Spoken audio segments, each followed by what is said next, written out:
सतगुरु माता सुदीक्षा सविंदर हरदेव जी महाराज की जय। महापुरुषों प्यार से कहिए धन निरंकार जी। महापुरुषों, सतगुरु की कृपा और आप सभी के आशीर्वाद से दास एक बार पुनः आप सभी के श्री चरणों में निरंकारी बुक समरी नामक चैनल के माध्यम से समर्पित है।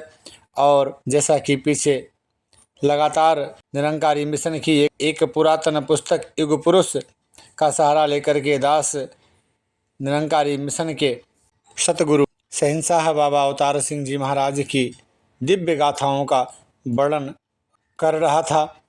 इस पुस्तक के आखिरी में बचे हुए जो कुछ अंश हैं, जब शहंशाह बाबा अवतार सिंह जी महाराज ने अपने इस नश्वर शरीर का त्याग करके इस निरंकार में विलीन हुए, उसके बाद का जो आंखों देखा हाल है वह दास इस वीडियो में रखने का प्रयास करेगा।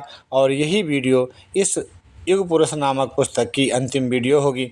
दास पुनः एक बार पीछे की भांति अरदास याचना प्रार्थना आप सभी संत महापुरुषों के चरणों में कर दे कि इसे भी ज़्यादा से ज़्यादा संत महापुरुषों के श्री चरणों में शेयर करने का आप सभी भी एक सेवा करें। ये भी एक सेवा है। और स्वयं पढ़ें और पढ़ करके सतगुरु माता सुदीक्षा सविंदर हरदेव जी महाराज के श्री चरणों में हम सभी मिल करके ये अरदास करें कि हे दीन दयाल सच्चे पातशाह सतगुरु माता सुदीक्षा सविंदर हरदेव जी महाराज, जैसे भी हैं, अच्छे हैं बुरे हैं, आपके बच्चे हैं, आपकी कृपा दृष्टि के छत्र छाया में हम सभी पल रहे हैं, बढ़ रहे हैं। अपनी दया दृष्टि कृपा दृष्टि अंतिम श्वास तक आप हम सभी गुरसिखों हम सभी भक्तों पर बनाए रखें और इतनी शक्ति सामर्थ्य और इतना विवेक हम सभी में भरें कि हम सभी आपके बताए हुए आदेशों और उपदेशों को समझ पाएं और उसे अपने जीवन में अमली जामा पहना करके इस निरंकार के एहसास में रहते हुए आपके द्वारा बनाई गई इस खूबसूरत दुनिया का खूबसूरती से आनंद लेते हुए अपना लोक सुखी और परलोक सुहेला कर पाएँ। गतांक से आगे युग पुरुष की कुछ अंतिम झलकियाँ। जब शहंशाह बाबा अवतार सिंह जी महाराज ने इस नश्वर शरीर का त्याग किया तो उसके बाद आकाशवाणी द्वारा समाचार प्रसारण समस्त भारत शोकग्रस्त अंतिम झलकियां, हृदय विदारक दृश्य समाचार पत्रों तथा देश के नेताओं द्वारा श्रद्धांजलियां अर्पित।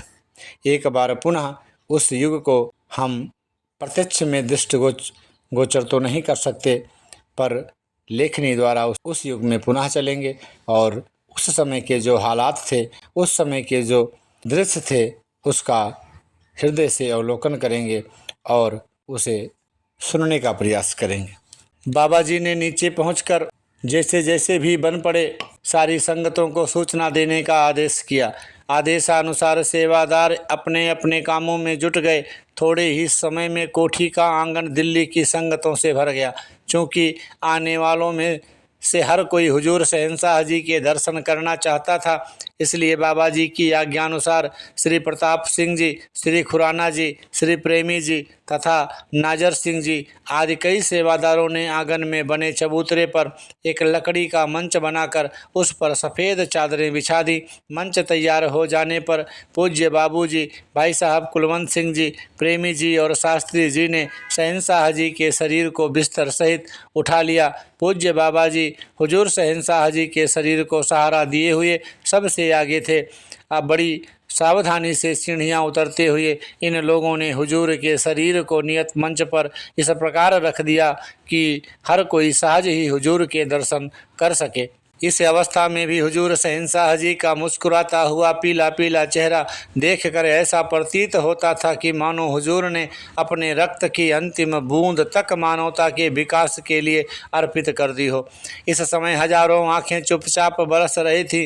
मन आर्तनाद करना चाहते थे, परंतु इसलिए चुप थे कि कहीं भक्त परंपरा पर दाग न लग जाए। लोग आते और नमस्कार करके आंगन में बिछी हुई दरियों पर बैठ जाते। अवतार वाणी का पाठ आरंभ कर दिया गया। हुजूर शहंशाह जी के ज्योति ज्योत समाने की खबर जंगल की आग की तरह भारत के कोने कोने में फैल गई।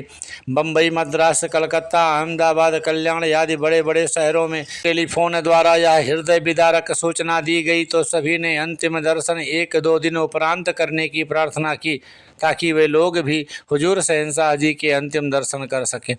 हृदय विदारक सूचना दी गई तो सभी ने अंतिम संस्कार 1-2 दिन उपरांत करने की प्रार्थना की ताकि वे लोग भी हुजूर शहंशाह जी के अंतिम दर्शन कर सकें। अस्तु। सतगुरु बाबा गुरबचन सिंह जी ने आज्ञा की कि अंतिम संस्कार शुक्रवार अथवा 19 सितंबर को किया जाए तथा इसकी भी सूचना सभी स्थानों पर दे दी जाए। इसी रात को आकाशवाणी दिल्ली ने भी यह सूचना प्रसारित कर दी कि हुजूर का अंतिम संस्कार 19 सितंबर को होगा तथा शव यात्रा इसी दिन संत निरंकारी मिडिल स्कूल पहाड़गंज से आरंभ होकर शमशान घाट जाएगी। लगभग हर समाचार पत्र ने भी उपरोक्त समाचार छाप दिया। रात को 12 बजे तक इतनी संगतें पहुंच गईं कि गणना नहीं हो सकती थी। दूसरे दिन अर्थात 18 सितंबर को सुबह से पंजाब से संगतें आनी आरंभ हो गईं। जिसे देखो वही हुजूर शहंशाह जी के मधुर स्वभाव तथा गुणों का वर्णन करने से नहीं थकता था। हर कोई शहंशाह जी का वर्णन ऐसे कर रहा था जैसे कि आप केवल एकमात्र उसी के थे। उसका कथन भी 100% ठीक ही था, क्योंकि अपने संपर्क में आने वाले हर व्यक्ति को शहंशाह जी ने इतना प्यार दिया कि हर कोई आपको अपना समझने पर मजबूर हो गया। लगभग 10 बजे राष्ट्र के प्रमुख व्यक्तियों की ओर से संवेदना संदेश पहुंचने शुरू हो गए। राष्ट्रपति श्री बीबी गिरी ने लिखा कि मुझे बाबा अवतार सिंह जी के शरीरांत का संदेश सुनकर बड़ा दुख हुआ है। आपका जीवन सदा ही अखिल भ्रातृभाव तथा रूहानियत का प्रतीक रहा। उपराष्ट्रपति श्री जी.एस. पाठक ने कहा, मुझे बाबा जी के शरीरांत का मन से खेद है। केंद्रीय सरकार के रेल मंत्री ने लिखा, मुझे बाबा अवतार सिंह जी के देहांत का संदेश सुनकर बहुत दुख हुआ है। मैं इस अवसर पर उनके परिवार तथा निरंकारी मंडल के प्रति हार्दिक खेद प्रकट करता हूं। केंद्रीय मंत्रिमंडल के शिक्षा मंत्री श्री BKR राव ने लिखा, मुझे बाबा जी के परलोक गमन का बहुत खेद है। वे एक ऐसे प्रभु भक्त थे जिनकी दृष्टि में प्रत्येक जाति के व्यक्ति के लिए एक जैसा ही स्थान था। पंजाब के चीफ मिनिस्टर सरदार गुरनाम सिंह जी ने अपनी वेदना इस प्रकार व्यक्त की, मुझे बाबा अवतार सिंह जी की मृत्यु का बड़ा दुख है। वे केवल आत्मिक गुरु ही न थे बल्कि पूर्ण देशभक्त भी थे।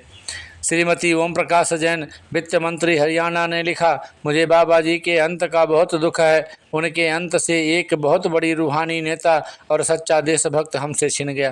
पंजाब के विख्यात जनसंघी नेता तथा इंडस्ट्री के वजीर श्री बलराम दास जी टंडन ने अपने हृदय के उद्गार इस प्रकार व्यक्त किए, मेरे मन पर बाबा जी की मृत्यु से बहुत बड़ा आघात पहुंचा है। उनकी मौत से समस्त राष्ट्र को बहुत बड़ा नुकसान पहुंचा है।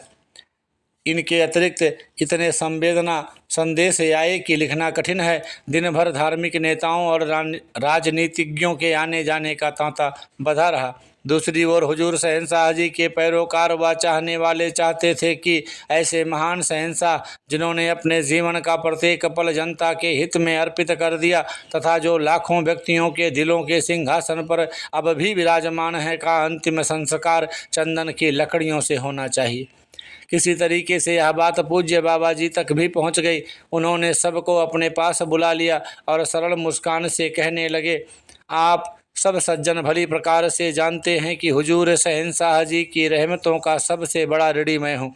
मैं यह भी भली प्रकार जानता हूँ कि यदि किसी प्रकार संभव हो तो आप हुजूर शहंशाह जी का अंतिम संस्कार सोने और हीरे मोतियों से भी कर सकते हैं तथा लाखों रुपए व्यय करके समाधि भी बना सकते हैं, परंतु हमें यह बात नहीं भूलनी चाहिए कि हम मिट्टी के पुजारी नहीं हैं। शहंशाह जी जीवन भर हमें यही उपदेश देते रहे कि अवतार सिंह शरीर नहीं बल्कि अमर आत्मा है। अमर आत्मा होने के नाते शहंशाह जी निरंकार प्रभु के रूप में प्रतिपल हमारे पास हैं। इसलिए हमें ऐसा कोई काम नहीं करना चाहिए जो शहंशाह जी की शिक्षाओं के विरुद्ध हो। हमें कोई समाधि आदि नहीं बनानी, इसलिए हमें उनकी राख संभालने की भी आवश्यकता नहीं। उनकी शिक्षा ही उनकी अमर यादगार है। बाबा जी ने लोगों को बताते हुए कहा, लगभग 2 वर्ष पहले हुजूर शहंशाह जी ने स्वयं ही बहन भागी जी से कहा था कि उनके शरीर का अग्निदाह न किया जाए तथा उनका शरीर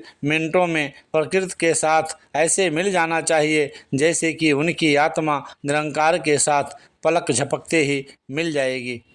जिस समय भागी जी ने यह बात मुझे बताई। मेरे ध्यान में ऐसा कोई ढंग नहीं था और बिजली का शमशान घाट भी उन दिनों नया नया होने के कारण कभी उस ओर ध्यान नहीं गया, परंतु महापुरुष की हर बात रहस्य से भरी होती है। अतः सारे बंधनों को तोड़ते हुए हुजूर का अंतिम संस्कार बिजली के शमशान घाट पर ही किया जाएगा।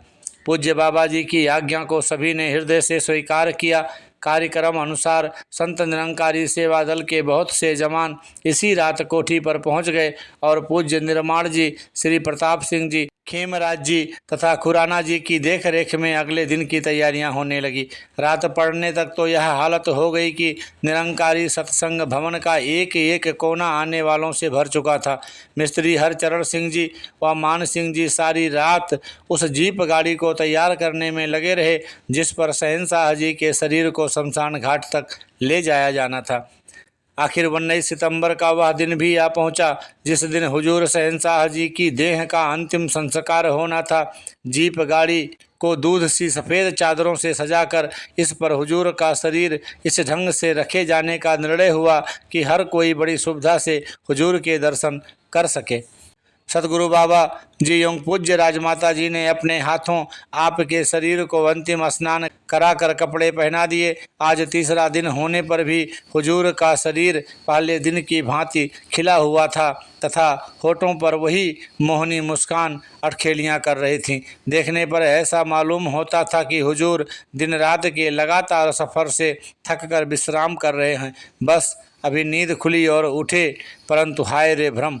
अंदर की सब तैयारियां संपूर्ण हो जाने पर जैसे ही शहंशाह जी के शरीर को बाहर ले जाने के लिए पूज्य बाबा जी, बाबू महादेव सिंह जी, भाई साहब कुलवंत सिंह जी, गोविंद सिंह जी एवं प्रेमी जी ने कुछ अन्य व्यक्तियों के साथ अपने कंधों पर उठाया, आंगन में एकत्रित हजारों के सब्र के बांध टूट गए और कईयों की चीखें निकल गई। जनता की यह अधीरता देखकर पूज्य बाबा जी ने अपनी दृष्टि ऊपर उठाते हुए चारों ओर घुमाई, गोया आँखों की भाषा में जनता से कह रहे हों कि मेरी ओर देखो। शहंशाह जी मेरे पिता भी थे और सतगुरु भी। सालों हुजूर की गोदी में खेला, महीनों रातों को साथ ही सोता रहा। संसार का कौन सा सुख और प्यार है जो शहंशाह जी से मुझे ना मिला हो। मेरे सीने में भी आप जैसा दिल है, परंतु फिर भी बाबा जी के नैनों की भाषा समझते हुए मेरा मन तो हुआ कि कह दूं,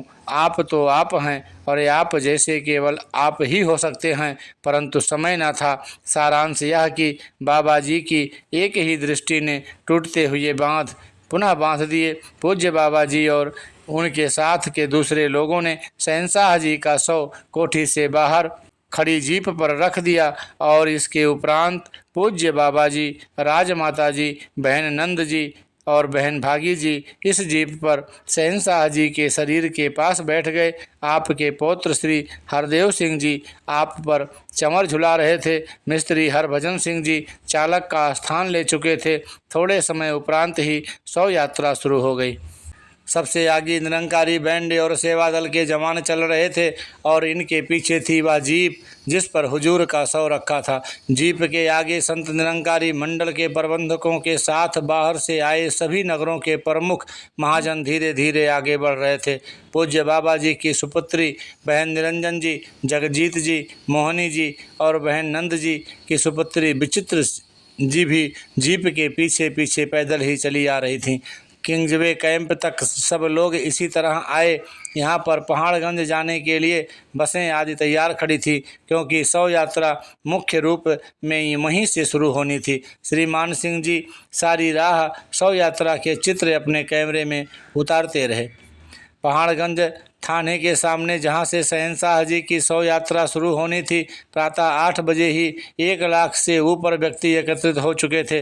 प्रतिपल यह गिनती बढ़ती ही जा रही थी। संत निरंकारी सेवा दल तथा मंडल के अधिकारियों की सुव्यवस्था के कारण यह शव यात्रा का जुलूस बड़े सुचारू ढंग से आगे बढ़ना आरंभ हुआ। और जिस समय यह शव यात्रा आरंभ हुई तो इंसानों के सिरों का पारावार न था। आगे आगे निरंकारी बैंड, इसके पीछे सेवा दल की टुकड़ियां, इसके पीछे दिल्ली का विख्यात शिवमोहन बैंड, इसके पीछे फिर सेवा दल की टुकड़ियां और इसके पीछे थी राजहंस सी सजी हुई वह जीप जिसमें हुजूर शहंशाह जी का वह शरीर रखा था जिसने मानव को मानवता का अमर संदेश दिया, जिसने भेदभाव की सभी दीवारों को अपने प्यार से चकनाचूर कर दिया। और इसके पीछे था जनता का वह अपार समूह जिसमें हिंदू, सिख, मुसलमान तथा हर धर्म और जाति के नेता थे। सदर बाजार के बाहर टूटी चौक में दिल्ली प्रदेश जनसंघ ने पुष्पों के रूप में आपके चरणों में श्रद्धांजलि पेश की। शव यात्रा तुहिं निरंकार की मधुर ध्वनि और पुष्पों की लगातार वर्षा के दरमियान खारी बावली होती हुई फतेहपुर पहुंची तो अपने कई एक साथियों के साथ भाई साहब सुंदर सिंह जी ने आपके चरणों पर पुष्प मालाएं चढ़ाईं और इससे आगे मंच पर अनगिनत फूल मालाएं और फूल पत्तियों के टोकरे लिए बैठे थे दिल्ली के जाने माने महापुरुष श्री मोती राम जी सर्राफ, श्री राम जतन जी कपिला, श्री सोहन लाल जी और जोशी जी। इन सब ने इतनी फूल वर्षा की कि चारों ओर फूलों की पत्तियां ही पत्तियां दृष्टिगोचर हो रही थी। इसके उपरांत श्री मोती राम जी और कपिला जी ने हुजूर के चरणों में पुष्प मालाएं भेंट की तो इन पुष्प मालाओं के साथ चढ़ा दिए आँखों के वे अमूल्य मोती भी जिनका इन संसार में कोई मूल्य नहीं आंक सकता। चांदनी चौक से जब शव यात्रा नई सड़क पर पहुंची तो भीड़ इतनी अधिक थी कि कुछ न पूछिए। शव यात्रा का अग्रभाग जामा मस्जिद पर पहुंच चुका था जबकि पिछला भाग अभी चांदनी चौक में ही था। जब यह शव यात्रा उर्दू बाजार में पहुंची तो वहां के दुकानदार अधिकांश मुसलमान होने पर भी अपनी दुकानों से उठकर बाहर आकर तथा अपने शीश झुकाकर अपनी श्रद्धा आपके प्रति व्यक्त की। एडवर्ड पार्क से होती हुई यह शव यात्रा पहुंच गई अपने निश्चित स्थान अथवा बिजली के शमशान घाट जहां हजारों व्यक्ति पहले ही मौजूद थे। सेवा दल का प्रबंध इतना अच्छा था कि जितनी प्रशंसा की जाए कम है। इसी मैदान में सेवक क्लब के नौजवानों ने श्री जोगिंदर सिंह जी निरंकारी की देखरेख में एक प्रदर्शनी लगा रखी थी जिसमें बड़ी बड़ी तस्वीरों के प्रयोग से हुजूर शहंशाह जी के कर्मयोगी जीवन की कई झांकियां दिखाई गई थीं। वातावरण बाबा अवतार सिंह जी के जयनाद से गुंजित हो उठा। यहाँ बलराज जी खन्ना जो हुजूर के श्रद्धालु होने के साथ साथ दिल्ली के उप महापौर भी हैं ने आपके चरणों में पुष्प मालाएं अर्पित की। इसके उपरांत जनसंघ के अग्रणी नेता श्री केदारनाथ जी साहनी ने भी आपके चरणों में पुष्पहार चढ़ाए। सतगुरु बाबा गुरबचन सिंह जी, राजमाता जी आज सभी लोग जीप से नीचे उतर आए और श्री निरंजन सिंह जी, भाई साहब गुरुदेव सिंह जी हुजूर के शरीर को नीचे उतारने के लिए गाड़ी के ऊपर चढ़ गए। यहाँ भी हुजूर शहंशाह जी के शव को पूज्य बाबा जी तथा संत निरंकारी मंडल के प्रबंधकों के साथ भाई साहब कुलवंत सिंह जी, पूज्य सिद्धू साहब जी और पूज्य राजकवि जी ने अपने कंधों पर उतार लिया और ले गए उस भट्टी के पास जो थोड़े ही समय में बलवान से बलवान शरीर को भी राख बनाने की क्षमता रखती है। जब हुजूर का शरीर इस भट्टी वाले कमरे में पहुंचाया गया तो जनता एक बार पुनः हुजूर के पावन दर्शनों को अधीर हो उठी। सेवा दल वालों ने बड़ी कठिनाई तथा अनुनय विनय करके जनता को प्यार के साथ काबू किया। भट्टी का दरवाज़ा खुला और ट्राली हुजूर के शरीर को लेकर भट्टी में चली गई और लोगों के दिल एक बार फिर बेकाबू हो गए। लाखों आंखें पुनः छलछला उठीं। लोग भरे हुए दिल और बहती हुई आंखें लिए लौट आए अपने अपने स्थान पर।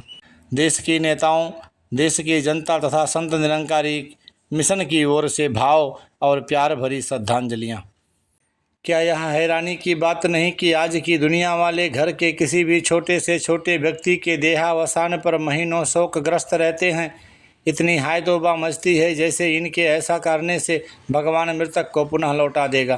परंतु युग प्रवर्तक सदगुरु बाबा गुरबचन सिंह जी निरंकारी ने संसार की इस प्रथा को दो टूक समाप्त करते हुए हुजूर शहंशाह जी के अंतिम संस्कार वाली शाम अर्थात 19 सितंबर को ही उठावनी आदि का कार्यक्रम निश्चित कर दिया। और यह 100% ठीक भी था क्योंकि हुजूर शहंशाह जी सदा ही गुरु ग्रंथ साहब के महावाक्य संत मरे क्या रोइए जो अपने गृह जाए, रोवो साकत वापरे जो हाटो हाट बिकाए की विचार करते हुए कहा करते थे कि प्रभु प्रेमियों अर्थात ब्रह्मज्ञानी महापुरुषों के शरीर त्यागने पर कभी किसी प्रकार का शोक नहीं मनाना चाहिए, क्योंकि प्रभु प्रेमियों की आत्मा अपने निवास स्थान अथवा परम आत्मा में प्रवेश कर जाती है। रोना तो उन लोगों की अकल पर चाहिए जो प्रभु की पहचान के बिना ही मर गए, क्योंकि उन्हें कई योनियों में पड़कर दर दर की ठोकरें खानी पड़ेंगी। और बात है भी ठीक,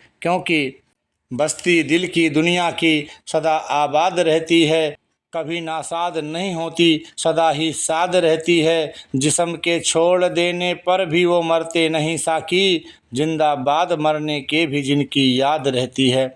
इतना समय बीत जाने पर भी मुझे कोई एक भी ऐसा नज़र नहीं आया जो आपके परोपकार तथा प्यार को क्षण मात्र भी भूल पाया हो।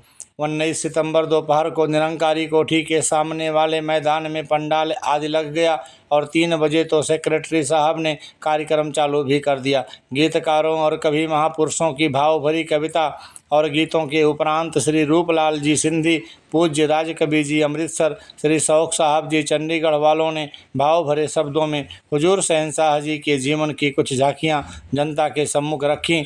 इसके बाद एक बार फिर श्री मगर अली जी दीवाना और श्री निहाल सिंह जी ने गीतों द्वारा अपने भाव व्यक्त किए। इनके उपरांत पूज्य बाबू महादेव सिंह जी और गोपाल सिंह जी प्रेमी ने हुजूर के चरणों में श्रद्धांजलियां पेश की और इसके बाद परम पूज्य भाई साहब लालू जी और बहन भगवानी जी ने गुरबाणी का संकीर्तन किया। तदुपरांत श्री शास्त्री जी ने जनता को बताया कि हुजूर शहंशाह जी ने हमें प्रभु भगत बनकर संसार में हंसी खुशी जीवन बिताने का जो सहज उपाय बताया तथा मानवता और प्रीत प्यार का जो आदर्श सारी जनता के सामने रखा, इसके लिए संसार सदा उनका ऋणी रहेगा। इस सारे कार्यक्रम में केंद्रीय सरकार के मंत्री तथा दिल्ली के गणमान्य सज्जन भी पंडाल में उपस्थित थे। सबसे पहले केंद्रीय खाद्य मंत्री श्री जगजीवन राम जी ने हुजूर को श्रद्धांजलि अर्पित करते हुए कहा कि आज मेरे मन में खुशी भी है और गमी भी। मेरी आत्मा इस तथ्य को समझती है कि संत कभी मरते नहीं। बाबा अवतार सिंह जी तो युग पुरुष थे, उनकी अमर वाणी तथा उपदेश अब भी हमारे पास है, जिनको मानकर और जिन पर चलकर हम सब सुखी हो सकते हैं। सरदार स्वर्ण सिंह जी रक्षा मंत्री ने कहा, मैं हुजूर के पास कई बार आया गया हूँ। बाबा अवतार सिंह जी केवल प्रचारक नहीं बल्कि पूर्ण कर्मयोगी थे। उनके सामने बैठकर मन को स्वमेव वही पता चल जाता था कि मैं एक महान आत्मा के पास बैठा हूँ। उनके मन में हर जाति के लिए प्यार था। हम उनके उपदेशों को मानकर ही उनको वास्तविक श्रद्धांजलि अर्पित कर सकते हैं। इसके उपरांत बहन नंद जी ने कविता पढ़ी और इसके उपरांत संत निरंकारी मंडल के प्रधान श्री लाभ सिंह जी ने जनता को बताया कि हुजूर शहंशाह जी कहीं भी नहीं गए। निराकार रूप में तो वे हमारे पास हैं, निराकार रूप में तो वे हमारे पास हैं ही, परंतु हमें यह तथ्य नहीं भूलना चाहिए कि गुरबाणी के महावाक्य जोत साई जुगत साई से काया फेर पलटिए के अनुसार वे बाबा गुरबचन सिंह जी के रूप में साकार करके भी हमारे पास हैं। अब हम सबको इन्हीं की आज्ञा अनुसार चलना चाहिए। इनमें और शहंशाह जी में कोई भी अंतर नहीं।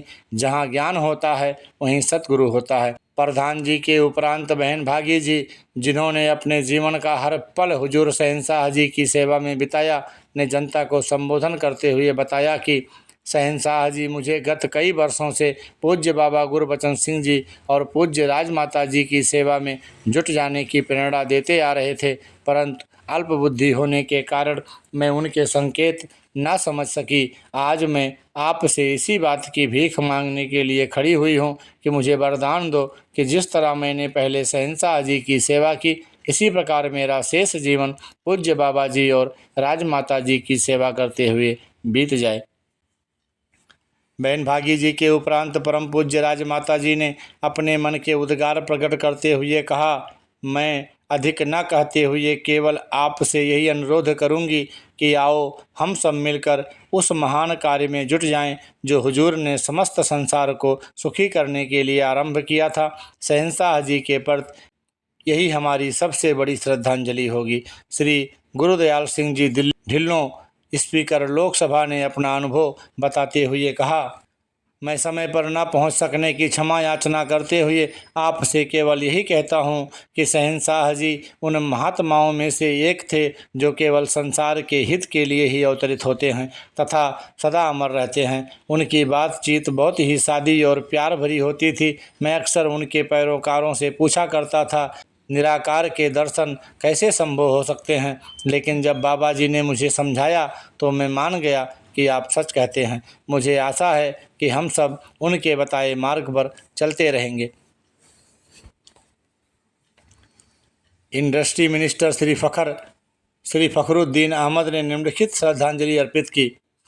मैंने जब हुजूर की मौत की खबर सुनी तो मुझे ऐसा लगा कि एक महान व्यक्ति हमें अकेला छोड़ गया है। बाबा अवतार सिंह जी केवल रूहानी पेशवा ही नहीं थे, अपितु एक सच्चे और महान देशभक्त भी थे। उन्होंने स्वाधीनता संग्राम में भी हिस्सा लिया, परंतु स्वाधीनता प्राप्ति के उपरांत वे इससे भी महान कार्य में लग गए। उन्होंने इंसानों को इंसानियत और प्यार का पाठ पढ़ाया। निसंदेह आज शरीर करके वह हमारे पास नहीं, परंतु उनके द्वारा जलाया हुआ अमरदीप हमारे पास है। मुझे खेद है कि आज जब कि संसार को उनकी बहुत अधिक आवश्यकता थी, एकता और प्यार का पुजारी हमसे जुदा हो गया।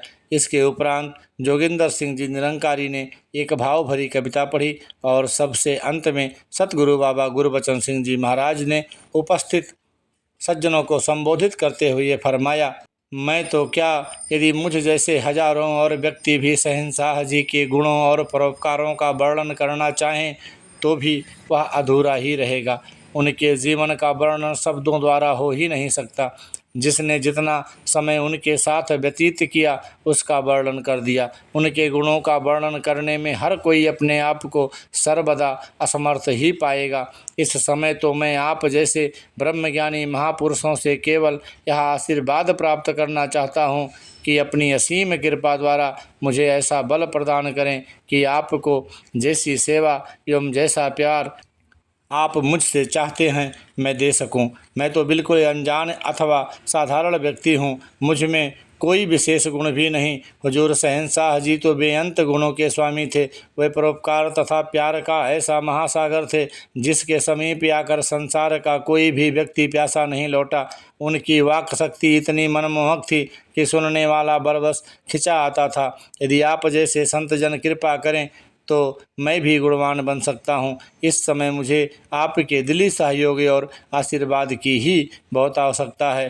केवल आपके सहयोग और प्यार तथा आशीर्वाद की शक्ति से ही हुजूर शहंशाह जी के मिशन और प्रचार को आगे बढ़ाया जा सकता है। हुजूर शहंशाह जी की शिक्षाओं को मानकर और चलकर ही आज का संसार सुखी हो सकता है, अन्य कोई रास्ता नहीं। मैं आप सब लोगों का आभारी हूँ कि आपने इस अवसर पर पधार कर मुझे शहंशाह जी के बताए हुए मार्ग पर अग्रसर होने का बल और शक्ति प्रदान की है। साथ संगत जी, धन निरंकार। इस पुस्तक को पढ़ने के उपरांत प्रत्येक पढ़ने वाले को मेरी यह बात निसंकोच स्वीकार करनी ही पड़ेगी कि वर्तमान युग में मानवीय एकता, अमन, आत्मिक शांति और आपसी प्रीत प्यार के लिए जितना कार्य हुजूर शहंशाह जी ने 1947 से 69 के बीच के अल्पकाल में किया है, शायद आज तक संसार का कोई भी महात्मा अथवा राजनीतिज्ञ नहीं कर सका। सबसे बड़ी बात यह है कि शहंशाह बाबा अवतार सिंह जी निरंकारी ने यह सब कुछ अपनी आत्मिक शक्ति तथा प्रभु विश्वास के बलबूते पर ही किया। आपके अंत समय तक ना ही तो सेकुलरिज्म का ढिढोरा पीटने वाली भारत सरकार ने आपकी किसी प्रकार की सहायता की और ना ही सभ्यता और भारतीय संस्कृति की दिन रात दुहाई देने वाली किसी सियासी पार्टी ने, अपितु देश के धार्मिक और सियासी नेताओं ने आपके महान कार्य को समझने में असमर्थ होने के कारण यदाकदा आपके पवित्र मार्ग में रोड़े ही अटकाए। सन 1947 के हृदय विदारक तथा मानवता को कलंकित करने वाले हालात से आप भली प्रकार वाकिफ़ हैं। यह वह समय था जबकि एक मनुष्य दूसरे की सूरत केवल इसलिए नहीं देखना चाहता था कि वह उसकी जाति का नहीं था।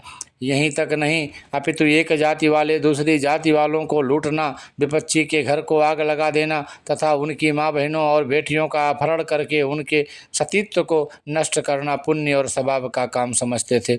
पथभ्रष्ट धार्मिक नेताओं की नासमझी और विषैले प्रचार के कारण धर्म, ईमान और सच्चाई की परिभाषा उन पीर पैगंबरों और अवतारों के आदेशों से सर्वथा प्रतिकूल हो चुकी थी, जिनके नाम को जनता अपनी इच्छा और आवश्यकता के अनुसार आज भी पूज रही है। बैर और नफरत की इस लपलपाती ज्वाला में कूद कर धधकते हुए अंगारों में से शांति और अमन को तलाश करना अथवा उस समय के वातावरण के विषैले सागर की उफनती लहरों में डूबती हुई मानवता को बचाना आपका एक ऐसा महान कार्य है जिसके लिए मानव समाज युगों युगों तक आपका यश गाता रहेगा। गत इतिहास का भली भांति अवलोकन करने पर यह बात तो कई बार जगह देखने को मिलती है कि किसी महान व्यक्ति को 150 पागलों या किसी विशेष स्थान की विशेष जाति के मुट्ठी भर लोगों से टकराना पड़ा हो, परंतु आपके समय तो सारा संसार ही एक ऐसे भयानक पागलखाने का विकराल रूप धारण कर चुका था जिसमें बड़े बड़े धार्मिक महाविद्वान तथा पढ़े लिखे पागल शामिल थे। ऐसे अंधकार से परिपूर्ण समय में जबकि बड़ी बड़ी सरकारों की नीतियां और आदर्श केवल मौलिक अथवा कागजी ही थे, बैर, नफरत और जातिवाद के घने जंगलों में से मानव समाज को निकालकर निरंकारी मिशन के प्यार से लहलहाते और सदाबहार उपवन में आबाद कर देते को यदि शहंशाह हुजूर की रूहानियत और प्यार का जादू ना कहूँ तो क्या कहूँ। हर किसी को विगत इतिहास बिना किसी पक्षपात के पढ़ने पर मेरे निकाले गए इस निष्कर्ष के साथ सहमत होना ही पड़ेगा कि संसार के जाने माने धर्माचारी महापुरुषों ने अपने अपने अनुयायियों को अपने अपने ढंग से आत्मिक शिक्षाएं देकर उन्हें प्रभु भक्ति के लिए प्रेरणा अवश्य दी, परंतु उन्हें पृथक पृथक धार्मिक चिन्ह और वेशभूषा देकर उनके मनों में एक संकीर्णता तथा अपने आप को दूसरों से ऊंचा समझने की कुछ ऐसी भावनाएं भी भर दी जिनका मूल्य आज भी मनुष्य को हर स्थान पर अपना लहू देकर चुकाना पड़ रहा है। मेरे इस विचार की पुष्टि करने के लिए आज भी संसार के कोने कोने में ऐसे अनगिनत हिंदू, सिख, मुसलमान, ईसाई, बौद्धी और यहूदी मौजूद हैं जो कि हर खूनी मौके पर अपनी छाती तान कर यह कहते हुए सुने जा सकते हैं कि वे यह सब कुछ अपने अपने पूर्वजों की आज्ञा तथा उनके रचित ग्रंथों के आदेशानुसार कर रहे हैं तथा यह आदेश मानकर ही उन्हें स्वर्ग या जन्नत की प्राप्ति हो सकती है। आज के मानव समाज को इस महामारी में ग्रसित देख कर ही तो आपने सारे संसार से ललकार कर कहा था, वे संसार में किसी नए धर्म या जाति की स्थापना के लिए नहीं आए। जिस भी जाति अथवा मजहब को कोई मानता है बेशक माने, परंतु उनकी यह बात प्रत्येक जाति और मजहब के व्यक्ति को भली प्रकार समझ लेनी चाहिए कि मानव का सबसे बड़ा धर्म केवल परमात्मा अल्लाह, गॉड या वाहे गुरु को पहचान कर इसकी बंदगी करना है। और यह धर्म एक ऐसा धर्म है जिसका प्रवेश द्वार दुनिया के हर व्यक्ति के लिए खुला है, क्योंकि आपको इस बात पर पूर्ण विश्वास था कि संसार का कोई भी व्यक्ति इस असीम परमात्मा अथवा सर्वव्यापी निरंकार प्रभु को जान और पहचान लेने के उपरांत देश, भाषा, जाति, मजहब और धर्म स्थानों की सीमाओं के अंदर बंदी नहीं रह सकता। इसीलिए आपने न तो किसी व्यक्ति पर खाने पीने और पहरावे का कोई प्रतिबंध लगाया और ना ही किसी जाति और मजहब का। यही कारण है कि आज संसार की हर जाति और देश विदेश के लाखों व्यक्ति निरंकारी मिशन में मौजूद हैं और आपके हर अनुयायी का यह दृढ़ विश्वास है कि हुए हैं एक जमी से ही खारो गुलिस्तां पैदा, खुदा के नूर से केवल हुआ है कुल जहां पैदा, नहीं मंजूर अल्लाह को कोई तफरीक ही वरना अबर से बरसते हिंदू जमी से मुसलमान पैदा।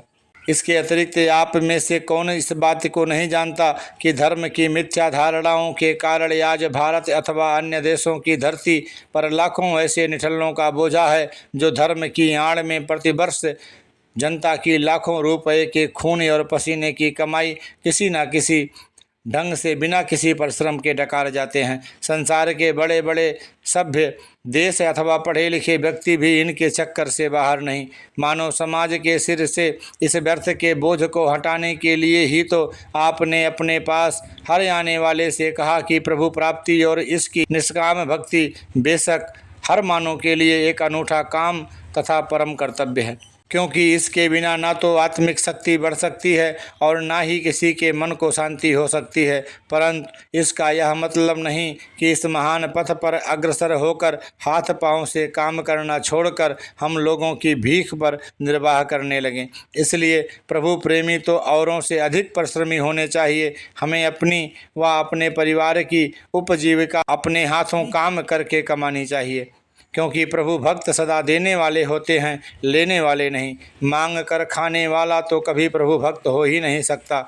इसीलिए हर व्यक्ति को काम करना चाहिए, केवल अपने लिए ही नहीं बल्कि परिवार, समाज और देश के लिए भी। और यह आप ही की ही शिक्षा का फल है कि आज निरंकारी मिशन के करोड़ों अनुयायियों में से आपको एक व्यक्ति भी ऐसा नजर नहीं आएगा जो अपनी तथा अपने परिवार की उदर पूर्ति के लिए कार्य न करता हो। यह है आपकी प्रभु भक्ति की शान, जिसकी मिसाल पिछले इतिहास में तो कहीं नहीं मिलती, आगे की जाने सतगुरु।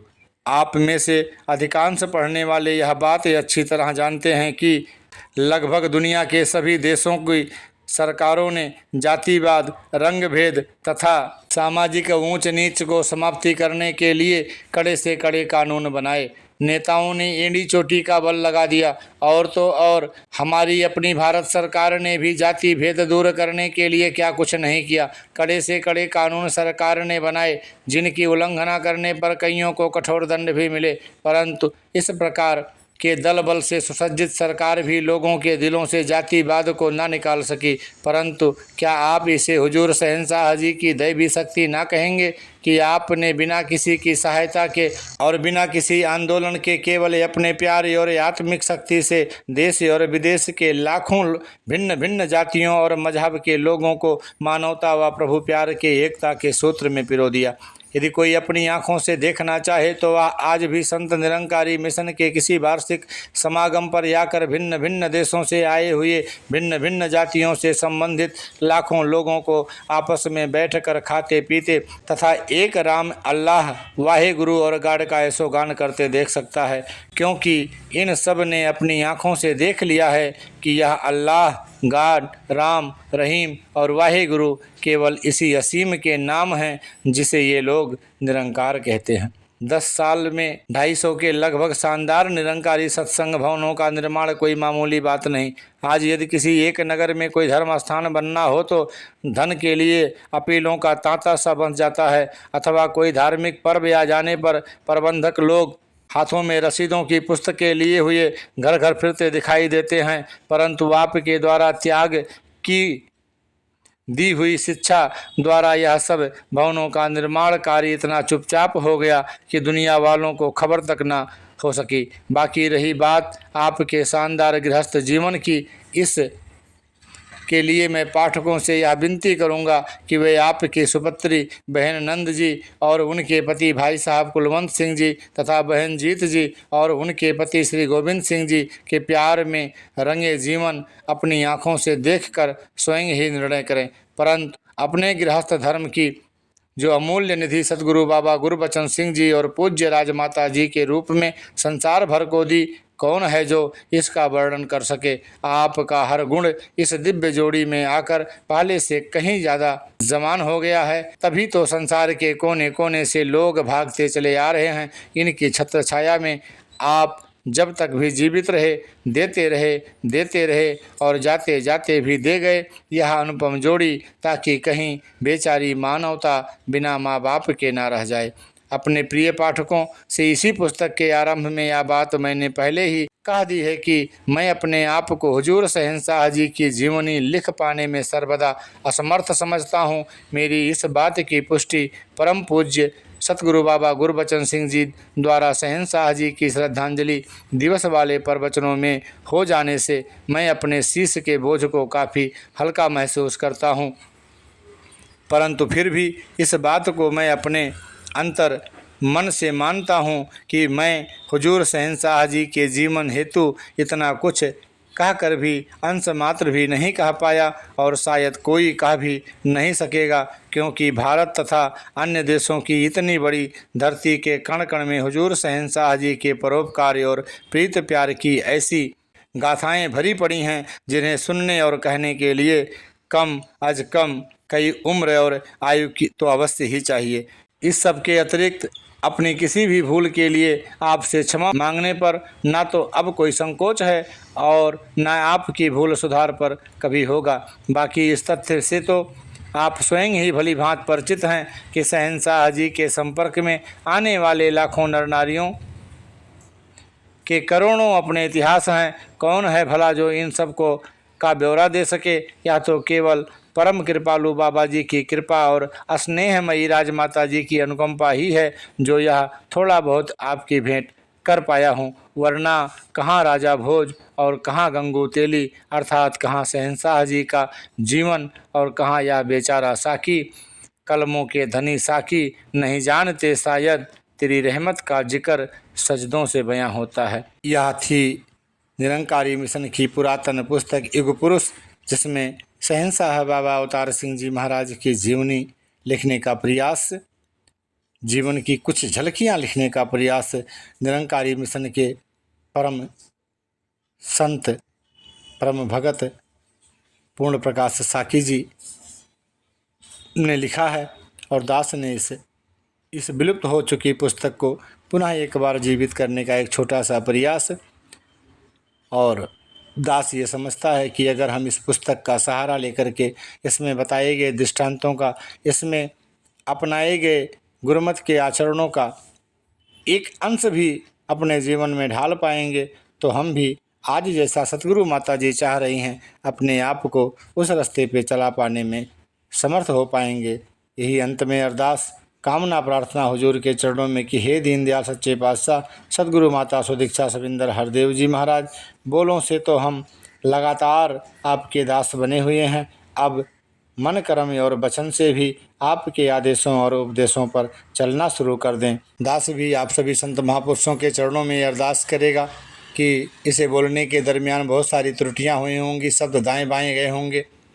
कई बार ऐसा भी हुआ कि जब उस भावुक पलों को जुबान से बोलते वक्त गला रूंध गया, आंसुओं की धाराएं रुकने का नाम नहीं ले रही थी, तो आवाज़ में भी कुछ भारीपन आया होगा। इन सभी त्रुटियों के लिए दास की नादानी को ना चितारते हुए आप सभी दास को बख्शने की कृपा करें और अपना वरद हस्त, अपना आशीर्वाद दास और दास के परिवार के ऊपर सदा सर्वदा बनाए रखें, जिससे दास भी इस निरंकार के एहसास में रहते हुए सतगुरु के बताए गए एक एक आदेश और उपदेश का पालन करता हुआ, आप सभी संत महापुरुषों का सत्कार करता हुआ, सम्मान करता हुआ, इस खूबसूरत दुनिया का खूबसूरती से आनंद लेते हुए अपने जीवन के बचे हुए सांसों को सतगुरु के चरणों में समर्पित करते हुए बिता पाए, अपना लोक सुखी और परलोक सुहेला कर पाए। सतगुरु माता सुदीक्षा सविंदर हरदेव जी महाराज की जय।